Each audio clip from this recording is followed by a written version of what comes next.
What's up, everybody? This is Real Talk with JK and T. Today is J and K. I'm Jay. I'm K. What's going on, man? How you been? Oh, it's been what's it been, a month since we've been in here? Been 5 weeks. 5 weeks. It's been a long time. Everything's going good. How about you? Going real well. Other than life throwing itself at us full force, with the grandmother getting diagnosed with cancer, and it seems like everyone in the family that's older now is starting to show their age, and it's just sad, but part of life. You've already been there and done that with grandparents. This is the first time I've had something tragic in my life to a grandparent, but it's nice to know that I've got friends that's already been there and dealt with it and been through it all as well. I mean, we've known each other for 20 years now? Longer than that. And your grandma's like grandma to me, so yeah. Anything can do to help you out. How's the new car going? Going well. I enjoy it. Went and had a Flowmaster exhaust put on it 2 weeks ago. And now tell everybody what you got rid of and what you got. Got rid of 2012 Ford F-150 and the EcoBoost. The EcoBoost, fabulous truck. I would highly recommend it to anyone that is looking for a pickup truck. Great power, great fuel economy, good truck. I enjoyed it. I still got an old 92 that I'm restoring right now, F-250. But got rid of that and got rid of the Harley Davidson 13 Harley Davidson that I had some stuff done with, but ended up getting a 2013 Camaro Super Sport, and I'm really enjoying it right now. I hate driving it when it rains, and eventually I want to put it under a car cover and keep it off the roads, 5-6 months out of the year. But it's a good car, but and I've sure missed everyone out there. I know, again, it's been 5 weeks. Yeah, it's been kind of lonely. No, I'm kidding. We've definitely enjoyed everyone's company, and man, I just talked to the guy across the road from me. He works in construction, and he would listen to our show during his days in the construction field, and they'd put it on the speakers, and everyone would listen to it. So we're getting very good positive responses to the show. We're going to try something new to everyone out there. We're going to try to do 2 shows a week, one with myself and Keith and one with Travis. That way we can give you more to listen to in a shorter amount of time. I know it's hard to listen to 60 minutes worth of show and get it all in and focus on it. So we're going to try to do 2 30-minute shows throughout the week, and we'll bring various topics and keep on with everything that we've been doing, and we appreciate everyone out there. Next Sunday, weather permitting, we will be doing a live show from his grandma's pond. We've got some new lures. I got a new rod that I want to throw some lures on and try it out and give some people some techniques if they enjoy fishing. If not, they know somebody that likes to fish. They can, pass the word on, have them look at it. So weather permitting, next Sunday, we should be outside. Yeah, get some product reviews done. Show you how some big fish look here in Indiana. They should be pretty good size this year. Well, big or small, it beats a boring day at the office. Yeah, it does. But we're going to get on with the show now, folks. We're going to start with a little bit of gear grinding action from your very own Keith. You know what grinds my gears, Jay? What's that, Keith? Well, I should start off with the politics part of it. When Obama blames George Bush for everything. How long has he been in office now? Too long. Well, that's my personal opinion. Well, that's, I don't know, probably about 60% of the country's opinion. George Bush is... Okay, I understand we went to war for no reason. Whoop-de-doo. Okay, they probably deserved it anyways. We're the big brother. We're supposed to, keep people free of dictatorship and all this crap. But it's not George Bush's fault anymore. When Obama took office, gas was $1.89, $1.90. Yep, now we're at $4 a gallon again. But we're still blaming President George Bush for it. Yeah, unreal. Real quick news bit, AT&T today has purchased DirecTV for $48.5 billion. That's a lot of money. That's a lot of topic to cover, but real quick, I don't know what's going to go up. AT&T's bills or DirecTV's bills, but they're both higher than a kite. I'll tell you right now, if DirecTV bill goes up any higher, people have to take a mortgage out on their home and pay for damn satellite bill. Yeah, it's ridiculous. Remember, you don't have to look at wires now. Woo! Wow. I'd rather look at wires and pay 50% less. Yeah, no kidding. Who cares about all that? But there's silly commercials that are out now. Wires are wide? I didn't say they were ugly.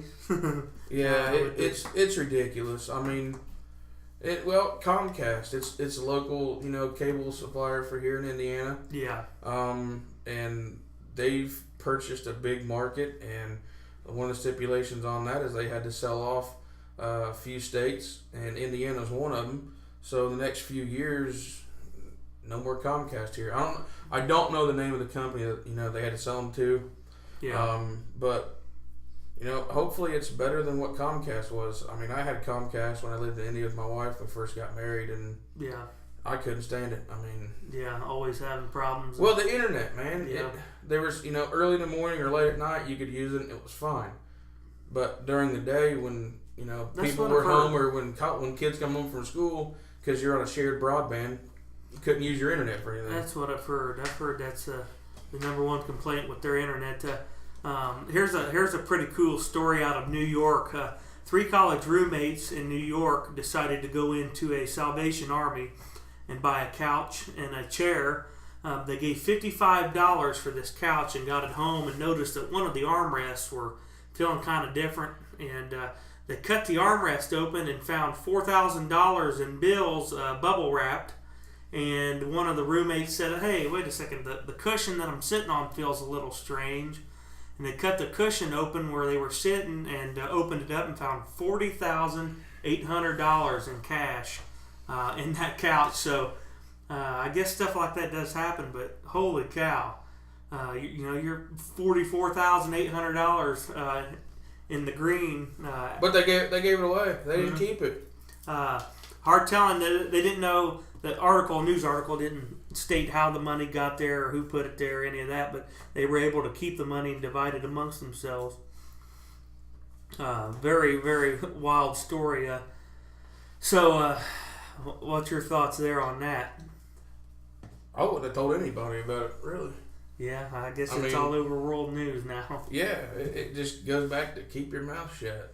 Yeah, I guess you'll have that. I mean, you're in college. Why not keep it? I mean, it's hard enough to go to college and keep a good GPA, have a job and pay for things. Yeah. I mean, keep the money and go on about your business. Yeah. What's grinding your gears today? A lot of things, actually, in general. Well, but we only have like a 30-minute segment, so that's all right. Let's tell the audience what's grinding Keith's gears. How Tim Tebow gets ridiculed for being a Christian, folks, and even praying on the sideline, but Michael Sam is praised for being gay. I don't get it. Okay, you're a Christian or you're gay, you're not gay, whatever. It doesn't bother me. But the fact that the media will put down someone who openly has as God as their savior, but they praise someone who comes out and says they're gay. Well, and they turned it on ESPN the day after the first round. They kept showing over and over and over again. Him and his boyfriend holding hands and hugging, and I can do without all that. I'd much rather see Tim Tebow doing the Tim Tebow on the 50-yard line, praising his Lord and Savior, than I would two men kissing over and over again. And it's getting out of hand. End of story. Yeah, there's not much more you can say about it. I mean, that's definitely a gear grinder. What kind of news articles you got to talk about today? Well, I got some local news here out of Indianapolis, Indiana. We're going to talk about gun violence. It's everywhere. Small cities, big cities. Every state has it. But this year alone in Indianapolis, in 2014, there's been 56 homicide cases already. That's one homicide for every 2.46 days. It's out of control. And they're saying the main causes are from robbery, drugs, domestic violence, and fights, which, that's a no-brainer. But we've got to come to a situation where we can put this to where it can be handled. Obviously, we don't, Indianapolis doesn't have enough manpower on the streets at all times. And they're expecting the count by the end of the 2014 year will be 148 homicide cases. Quite a bit up from years prior. Yeah. 2013 only had 57 the entire year, and then 2012 only had 40. I don't know what's causing the spike, but we've got to figure out something. They do crime indexes for each city, and you can find this on the internet, just like we did. And a crime index, 100 being the safest and 0 being the most dangerous. Indianapolis is a 3, which means Indianapolis is safer than only 3% of the cities in the U.S. right now. Wow. And you can also pull up a crime per square mile. Indiana is 155, where the national median is only 39.3. Wow, that is some strong numbers. You know, we get on Indy a lot. Mm-hmm. I was down there twice this past month for playoff games with the Pacers. Yep. And it seems like every 5 minutes, you know, there's a cop flying down the road with lights on because something's going on. Yep. It needs to stop. I mean, it's never going to stop. Don't get me wrong. But we got to figure out how to pull the reins up on this. Well, yeah, it's just getting worse with time. If we're up over 90% from years prior, that's insane. That's definitely out of sight, out of mind, and it needs to be something needs to be done. Definitely needs to be done. And going to, you know, taking guns away from people, that's not going to, you know, make it safer by any means. I carry a gun every day. I know my brother-in-law does. I know a lot of friends that do. And, you know, we get ridiculed every day. Well, why do you need to carry a gun? Does it make you feel more like a man? Well, maybe it does, maybe it doesn't. But I carry it because I feel that if I ever need to protect my family, I have something that will make the fight equal. Yeah. I don't, you know, put my gun on my waist every day and walk out of the house and hope to get into a gunfight. You know, that's not something I want to do. Right. But people need to be aware of your surroundings. I mean, carjackings, you know, it can happen in the blink of an eye. And people just need to be aware of where they're at and what's around them. Absolutely. Well, speaking of the Indiana Pacers, they hosted the Miami Heat today in Game 1 of the Eastern Conference Finals. Beat the Heat! Yes, beat the Heat. We are loving it here in Indiana. I will say this, you know, Miami is not a pushover team. No, they're not. They were able to sweep through the first 2 rounds with ease, whereas the Pacers struggled. You know, they struggled at home. They struggled in various departments in the game, but they were able to grind out a win today in Game 1 of the Eastern Conference Finals. I mean, we've got to win at home, plain and simple. If we don't, LeBron and the boys are just going to take care of us and make light work of us, and we do not want that. You know, I feel, and I'm not a basketball genius. I don't follow it like I do football. But the way to beat the Heat is, I mean, you have the Fab Three. You got LeBron James, Chris Bosh, and Dwayne Wade. Yeah. If you let LeBron James scores 40 points a game, that's fine. But you got to hold everybody else to low points. Yeah, absolutely. You've got to. If you don't, then, again, we're looking at the same result we had last year. We were within 1 game of going to the championship. I think the Pacers can do it this year. I think they can.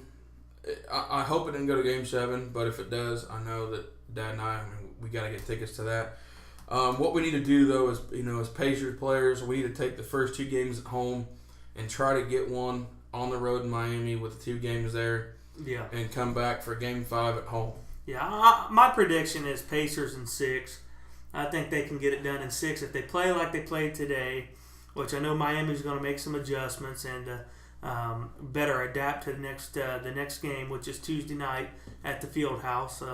I think the Pacers have a real good chance at doing some great things with this series. How about old Johnny Manziel getting drafted to Cleveland, picked overall 22nd? I've got mixed emotions there. I mean, the kid's pretty cocky and Does the money sign up in the air and all of that? But to me, it seems like Cleveland's a place where you kill a quarterback. Just look at the past history with quarterbacks in Cleveland. That, and with Johnny Manziel, he's not. He's tall. Compared to the average person. I think he was just under 6 foot. He's a little bit 6 foot. A little bit more than RG3. Look at George. Look at Drew Brees. Yeah, he's short, but he's got a stature. Yeah, Russell Wilson too. Those guys, have some meat on their bones, and they're quick on their feet as well. Drew Brees isn't as quick though, but the biggest thing with Johnny Manziel is he should have went to a team that will adapt to a quarterback running out of the pocket. Yeah. And really, Cleveland wasn't his best pick. Well, it wasn't his choice. But he's gonna win. So he's gonna win some games, maybe. Yeah. It just depends on who they play. But I got a feeling that the first few times he comes out of that pocket, he's gonna get welcomed to the NFL. Well, yeah, he's got some competition going up against Vince Young. That's not going to be a pushover deal there. Vince Young's had his struggles and been in and out of different teams, but I think he's really going to be a challenge for Johnny Manziel. It seems like they're going to keep Johnny Manziel as the backup for the first couple of years, but you never know. I see him taking Cleveland to an 8-8 position. Maybe going 500. Maybe he's just got to get his attitude right. I know that. That's something that. Like that Clowney feller, he ain't going to take lightly to that. On the opposite end with J.J. Watt. That's going to be a defense to watch this year. And I hate to say it, because as Colts fans, we got to play them. Yeah. And where we struggle a lot is our offensive line. Yeah. How many times did Andrew Luck get sacked last year? Yeah.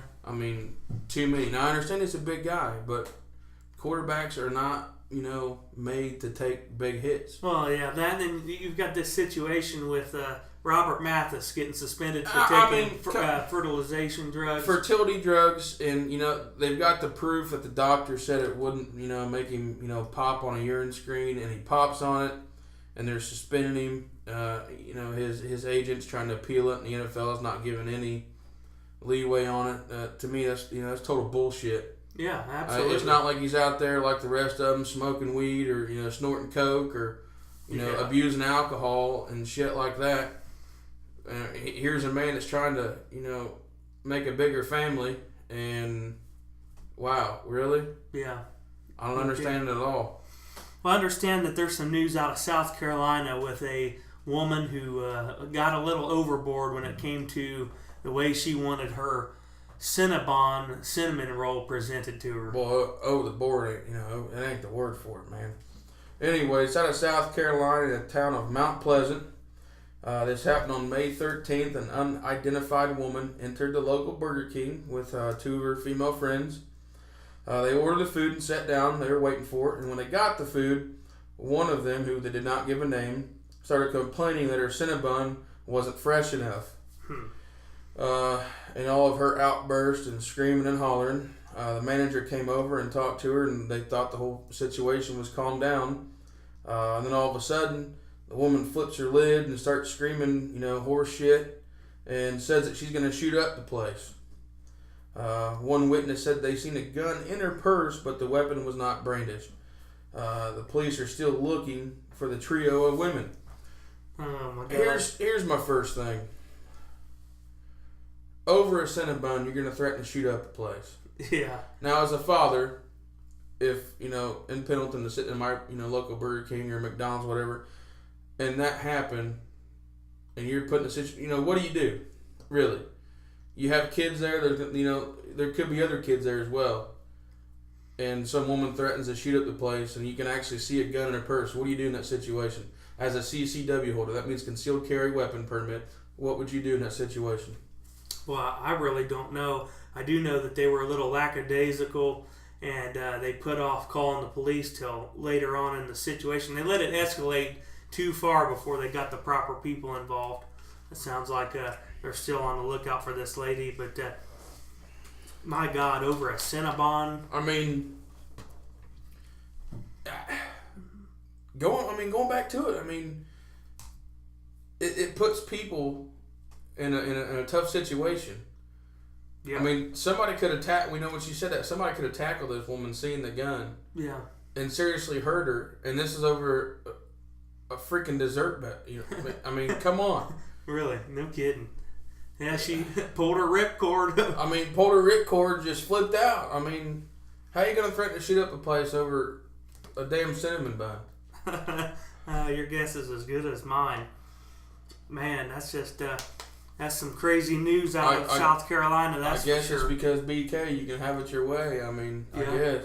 Yeah. Again, crazy news.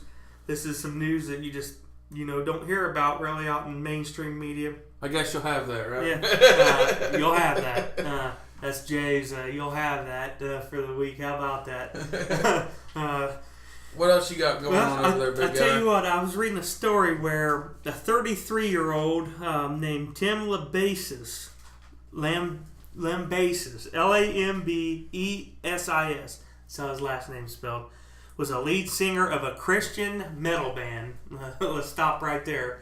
Lead singer of a Christian metal band. That's How do you get Christian and metal band together? That's kind of an oxymoron. I guess. Something like a Christian rap artist. T-Bone. Yeah. I remember him back in the we day. used to jam to him, man. Old T-Bone. But 33-year-old Tim Lambesis was charged with hiring a hitman with the intent to kill his wife. He is the lead singer of the Christian metal band As I Lay Dying. He ended up pleading guilty, and as a result of pleading guilty, his plea bargain was he got sentenced to 6 years in prison for hiring a hitman to kill his wife.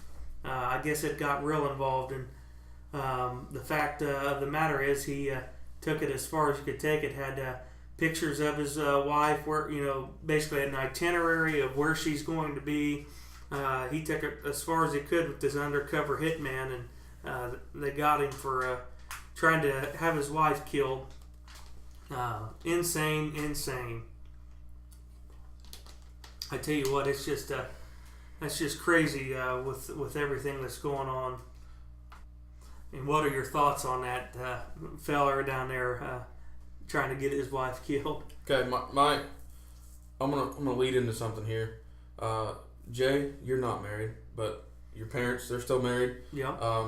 They're like parents to me. I call them mom and dad.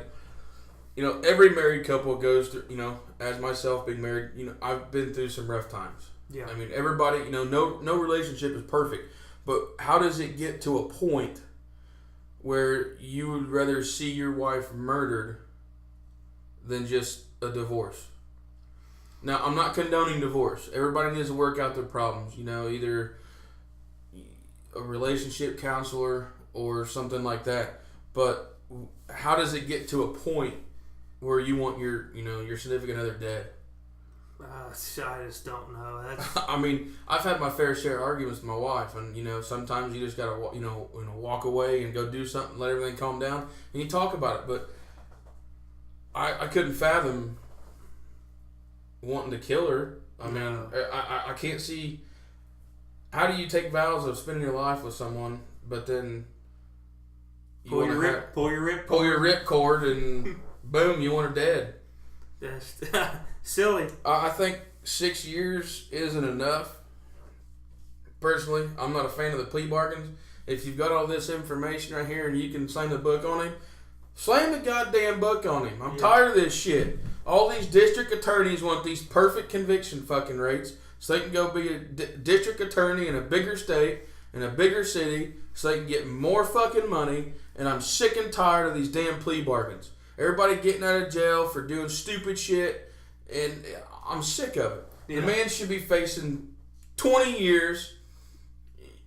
Absolutely. It's ridiculous, man. It is. Absolutely ridiculous. It is out of hand. And what are they going to do to the hitman? Obviously, he's a contracted killer. Yeah. It said in the article he was working undercover for this particular case because they had leads to believe that he was planning something like this. But it's absolutely insane. Why don't you tell us what else is grinding your gears these days? Obviously, that shit. Yeah, we know this. Here's one. What really grinds my gears, this might be the biggest one tonight, is gas-powered trucks. And I'm talking F-150s or Silverados or I'll get an S-10s or something with smokestacks. Like the big diesel rigs. Like the big diesel rigs. Now, I can understand having smokestacks in a diesel truck. You know, my semi's got them. But here's the problem. It's to roll coal, not to roll engine smoke.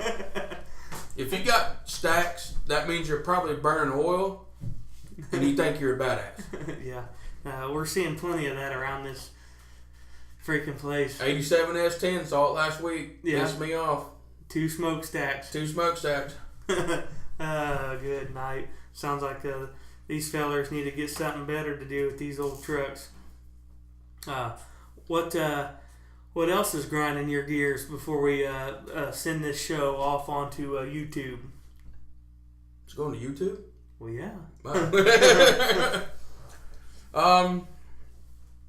Me, I'm very patriotic of my country. Absolutely. My grandfather fought in the Korean War.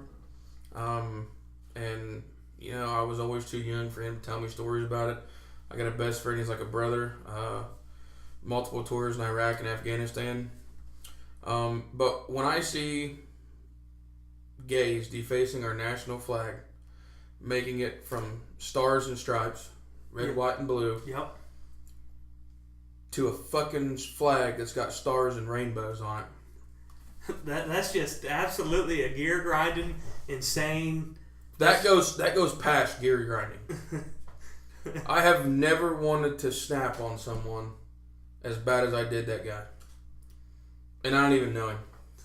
Yeah, the picture was all over Yahoo News with a picture of him standing out there with the stars, and instead of stripes, it was the rainbow colors. Come on, people. I guess you'll have that. I mean, it's not even him. I mean, you can take a straight guy. I see on Facebook all the time where you've got, different ethnicities that move into this country that, that hate everything about it and want to change everything. Well, kiss my ass. It's America. Get over it. You want to live here, go by our rules or go home. And they take an American flag and they're burning it in the street and nobody's beating the living shit out of him. Yeah. Really? No kidding. I'll take jail time for that. Yeah. I'm sick of it. And it's all because we've got an understanding president and y'all understanding my ass. Yeah. Yeah, they're really pushing for this stuff right now. Folks, we have come down to the last news article for this week's show. We hope you've enjoyed our show thus far. Again, we want to keep these shows smaller to where you can listen to the whole entire show and maybe focus in on some of these topics. But Keith's going to send it off with one last news article, and we'll talk about that. This comes out of Detroit, Michigan. Now, last year, I took a vacation to Detroit with my wife. I really got a cultural shock of my life. I mean, because every place in America, town-wise, state-wise, everybody's having their own problems. Yeah. But it seems like Detroit has taken the worst plunge. Yeah. GM's left. Ford Motor Company's left. Daimler Chrysler left. There's nothing in Detroit except for hotels and restaurants. I mean, you've got your car lots that are selling cars, but the jobs that paid money where people could support themselves and their family are gone. And a guy by the name of Stephen Utash, 50 years old, drives a tree truck. Tree trimmer. Tree trimmer. And he accidentally hit a 10-year-old boy with his tree truck that darted out in front of him. And Stephen, decided to get out of the truck, as any other person would. Yeah. To help this young kid, a little boy. And as he got out of the truck, 5 men nearly beat him to death. He spent 6 weeks in the hospital. They put him in a coma. The guy woke up. Again, 6 weeks in the hospital. He's at home now. and he's starting to, learn how to walk and, getting his memory back, stuff like that. Obviously, he's a hard worker. He's got 2 daughters and a son. At 54 years old, you get nearly beaten to death by 5 men. Yeah. And one of them is charged with a racial intimidation. Now, I'm not going to go out and say it was, an African American or a Hispanic person, but more than likely it being in Detroit and being charged with a racial intimidation, it was a black guy. The town that he lives in has raised over $180,000 to help for his bills. I'm glad to see that, he's getting better. Yeah. I hope they throw the books at this guy, or the 5 guys that, nearly beat him to death. Yeah, they caught all 5 of them. They got all 5 of them. They had surveillance tape footage of. They caught it. They caught it on video. But my question is, what happened to the little boy? Nobody has said anything about it. Yeah. The news reports had nothing on the little kid. And really, that would be my main story: is what happened to the little kid. Yeah. I have a soft spot for kids. So I want to know how the kid is. I want to know if the town raised money for the kids' hospital bills, if he needed any. So, what do you get out of this? You're starting to see this more and more each day, but they considered those 5 men basically a small mob with the way they beat this gentleman down and left him for dead. He did what was right, and stopped immediately. Yes, he did. Which waives him of any potential of charges as far as fleeing the scene of an accident or any of that. But he did what was the correct thing to do, and it seems like I always go back. I think of the movie Snitch with Dwayne "The Rock" Johnson when he was trying to help his son and got beat down by that small mob on the side of the street. Yeah, and to bring that movie to play, his son got arrested for being falsely accused of trying to distribute ecstasy. The prosecutor was going to throw the district attorney was going to throw the book at him, and his dad decided to go work with the system and try to catch drug dealers to help his son's sentence get reduced. And so he decided to go out and try to buy some drugs off a guy and get it videotaped, and they beat the living piss out of him. Yeah. I mean, same thing happened here. This guy was doing what was right for that 10-year-old boy that he accidentally hit, with his tree trimming truck, and paid a grim and big price for that. Any person that would, accidentally hit a kid would get out and make sure the kid's okay. Yeah. So you're not really thinking of what's going to happen to you. You're worried about this kid, and then all of a sudden this happens. I mean, what was their whole reasoning for beating the living piss out of the guy? Is it because he hit the kid, or what? And I can't fathom. And it might be because I live in a small town and I don't have to live in a city like that. But I can't fathom of seeing some guy get beat by 5 guys just because he's helping a kid. Yeah, me neither. That kind of wraps up this show. Again, we appreciate each and every one of you out there. Please look us up on YouTube. You can find our YouTube channel. It's one word, Real Talk with JKT. Search that in the search bar on YouTube, and you can find our channel. Subscribe to our channel. Check out some of the week's past shows. Again, next week we're going to do a live video review of some lures and some fishing techniques. Hopefully we can get a good video showing you with these new lures how to catch some monster bass, and maybe we'll catch some other crappie and bluegill. You just never know. I might try getting in with that catfish in that pond with that bucktail again. Yeah, there's some big catfish out there as well. But search us on YouTube, Real Talk with JKT. That's one word. You can email us at realtalkwithjkt, one word, at gmail.com. Email us any questions, concerns, comments, any topics you'd like to discuss, any type of... we're actually taking interviews now for some phone-in special guests. So please email us any topics you'd like to have us talk about, and maybe we can phone in and talk with you. You can also find us on Facebook, and this is separate words, This is Real Talk with J.K. and T. You can search that on Facebook and find our page. Click a like on our page if you would. And Keith, any closing comments from you?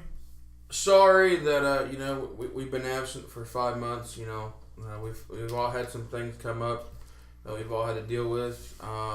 We'll try to get it back to where all three of us will be together. There's some lingering problems and situations that's going to involve us that. We really want to try some new things, though. I think the 2 separate shows might allow our listeners and followers to tune in and really listen in a lot easier than it would be for the 60-minute show. Yeah, we might do more than 2 a week. Yeah, there could be some things that come up, and we get a hold of each other one night and go, hey, let's get on there and get this out to everybody. Yeah. It's all about what you guys want and what's going to work best. Yeah. Everybody knows that it's hard to sit there in front of a computer or your phone and listen to a 60 to 70 minute conversation. Yeah. And there's no video. So as weather permits, we'll do more and more outdoor activities. That on a lighter note, we also are going to get back to finishing our film project that we started. Was it last year? 2 years ago. 2 years ago. We started a movie project that everyone, I think, is going to really like. The movie is called When a Man Comes Around. And Keith can kind of give the synopsis because he is the main character in this show. We do have the first, I would say, 20 minutes? Yeah, about 20 minutes of it done. Edited. I really like it. I think it's going to be a great film when we're done. But kind of give them a brief synopsis on who you are in the movie and what it's about. Basically, I play a character. His name's Bo Stevens, narcotic officer that turns dirty, gets caught up in the whole game system, and basically almost gets killed. Left for dead. Left for dead, 3 man. assailants. Basically like a mob beating, I guess. Left Yeah. for dead, and come back and take vengeance on the guys that do it. We've got some various bar fight scenes lined up, and we're gonna have some pyrotechnics, explosions, fire. It's going to get. We're gonna have some car chases and stuff like that. It's going to get really, really awesome. I'm gonna open up Jay's SS Camaro on the road chasing somebody. So yeah. It's a low budget film. There's no money in it really, so it's a no budget film. But it's stuff that we do for fun. Let's just act crazy and have a hell of a time. And we'll get Travis involved in it. Yep, we'll get Travis in there. Travis is going to come over tomorrow, and we're going to film another half hour, 40-minute show with J and T tomorrow. Kind of do what we did tonight, but give these listeners something to listen to throughout the week. Twice to, like you said, eventually maybe 3-4 times a week, depending on what product reviews we get emailed to us. Again, you can email us any product reviews you'd like for us to do an actual video review on. Again, email us at one word, realtalkwithjkt@gmail.com, and we'll gladly get your products reviewed and get them out there. I'd like to give a shout out. They're not a sponsor yet. I'm talking with them about it. A wonderful woman and her husband, they just opened up a new diner in Pendleton that's called Anita's Kitchen. It's right off of State Road 67 there in Pendleton. Wonderful food, open for breakfast and lunch. They close at 3. I'm pretty sure they open up at 6 a.m. Cool. Homemade hash. They've got really good food in there. So if anybody that listens and they're going to be in the area, check out Anita's Kitchen. They're located there in Pendleton. They're in Pendleton right off State Road 67 near the old Swifty gas station. Okay, cool. Again, we thank you guys for listening, and